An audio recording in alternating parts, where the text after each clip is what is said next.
በኢትዮጵያ እየተደረጉ የነበሩ ጠቅላላ ምርጫዎች ዜጎች የፖለቲካ ስርዓትን እንዲለማመዱ ጉልህ ሚና እንደነበረው የፖለቲካ ተንታኙ ውብሸት ታዬ ገልጸዋል። ይሁንና ከዚህ ቀደም የነበሩት የምርጫ ሂደቶች በርካታ ችግሮች የነበሩባቸው መሆኑንም የፖለቲካ ተንታኙ አስታውቀዋል። ከለውጡ በኋላ በተከናወኑ የምርጫ የህግ ማሻሻያዎችና ሌሎች ጉዳዮች ከዚህ ቀደም ከነበሩት ጊዜያት የተሻለ ሁኔታ እንዳለም የፖለቲካ ተንታኙ ውብሸት ታዬ ጠቅሰዋል። ዋናው ነገር በህግ ነው። ስለ ህግ ነው መናገር መቻል ያለብን። በህግ ማቀፍ ውስጥ ተሆኖ ነው ይሄ ነገር የሚሆነውና አንደኛ ከዚህ ቀደም ሲል የነበረው የምርጫ ህጉ ነበር እስከማስታውሰው ድረስ 2011 ላይ የተሻሻለው ማለት ነው። ጥሩ በሚባል ሁኔታ እስከምረዳው መልካም በሚባል ሁኔታ እንደተወሰደ ተሳትፎ ነበር። እንትኑን የምገምገም እኛ እንኳን ሚዲያ አካባቢ ያለው ነገር ነው። ግን ምርጫው ላይም የምርጫ ህጉ ሲወጣ ጥሩ ነው። አንዱ ያ ነው። ሌላው ዓለም አቀፋዊ ሁኔታውን በጣም ጥሩ ነው። ተደራሽነቱም በጣም ጥሩ ነው። ዛሬ እዚህ ቁጭ ብለህ የትም ቦታ መድረስ ይቻላል። ሐሳብን በተለያዩ ማህበራዊ የሚዲያ ፕላትፎርሞች ሐሳብን መሸጥ የሚቻልበት ጊዜ ነው እና ይሄንን እድል አለመጠቀም በጣም ከባድ ነው።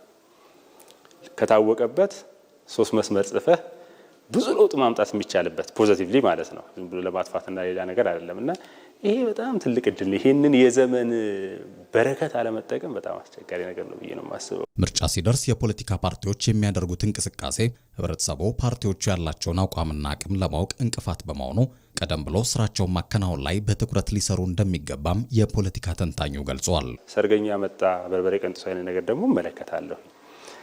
መጨረሻው አካባቢ ላይ መጨረሻዎቹ 6 ወር 1 ዓመት አካባቢ ላይ እንደውም አንዳንድ የፖለቲካ ፓርቲዎች በኪሳቸው ሰርቲፊኬታቸውን ይዘው የሚዞሩ የሚሏቸው አይነት እንደው ላሟ ልትወልድ ደረሰች የሚባልበት ሁኔታ አለ። ምርጫ ከዛ በጣም ያለፈ ነገር ነው። እኛ የፖለቲካ ፓርቲዎችን የምንመርጣቸው ህዝቡን እንዲያገለግሉ ነው እንጂ የስራ እድል አይደለም እየተከፈተላቸው ያለው። የህዝቡን መሰረታዊ ችግሮች ተረድተው አጥንተው የፖለቲካ ሁኔታው ሀገራዊ ጉዳዮችን፣ ቀጠናዊ ጉዳዮችን፣ ዓለም አቀፋዊ ጉዳዮች ምን ይመስላሉ ቢለው ነገር በደንብ ጊዜ ተወስዶ አስልተው ሊሄዱበት የሚገባ ነገር ነው መሆን መቻል ያለበት። በተቻለ መጠን ደግሞ የአመጽ እንቅስቃሴዎች የሚባሉ እንደዚህ አፍራሽ የሆኑ ነገሮች ላይ ሲሳተፉ የቆዩ እና ሲያበረታቱ የቆዩ አንዳንድ ፓርቲዎች አሁን ያንን ባደረጉበት ሁኔታ ዲሞክራሲያዊና ሰላማዊ ምርጫ ውድድር ላይ እዛ ሜዳ ላይ መቅረብ ሊቸግራቸው ይችላል። አሁንም ህዝብ በምርጫ ላይ ያለው እምነት የበለጠ እንዲያጎለብት በርካታ ስራዎች እንደሚጠበቁ አስታውቀዋል።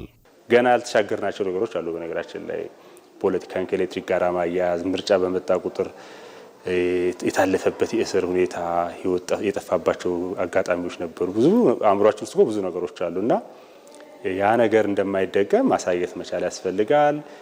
ነፃ መሆኑን ማሳየት መቻል ያስፈልጋል። እርግጠኛ መሆን መቻል ያስፈልጋል። መደላደሉን ማመቻቸትም እንደዚሁ በጣም ያስፈልጋል። ፓርቲዎችም በህዝብ የተሰጠውን ድምጽ ማክበር እንደሚገባቸው የፖለቲካ ተንታኙ ውብሸት ታዬ ጠቅሰዋል።